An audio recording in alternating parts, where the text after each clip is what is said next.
We have a Mercedes 180 or 200, depending on the package, but they're both the same. You can see the trunk lid's been removed on this one. There's 4 bolts that hold the lid. You can see 2 on either side. You actually can move it back and forth to adjust it to make sure that it seals properly. There's 1 wiring harness you can see here for the lights, and then another one that actually has the whole trunk latch mechanism. So 2 bolts on each side, again adjustable to make sure that you're able to get that proper seal, you don't have any leaks.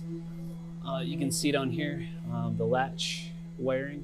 This is actually what it would be like if it was connected. You can see the emergency release. So if you pull this little tab, it'll actually open the trunk up. A couple electronic wires, and you can see it's actually physically locked in right now. And there's a bolt on either side. You can see right there, and then another one right there that holds the latch into the trunk lid. But hopefully this video helps. If you have any questions, please feel free to post below. Thanks for watching.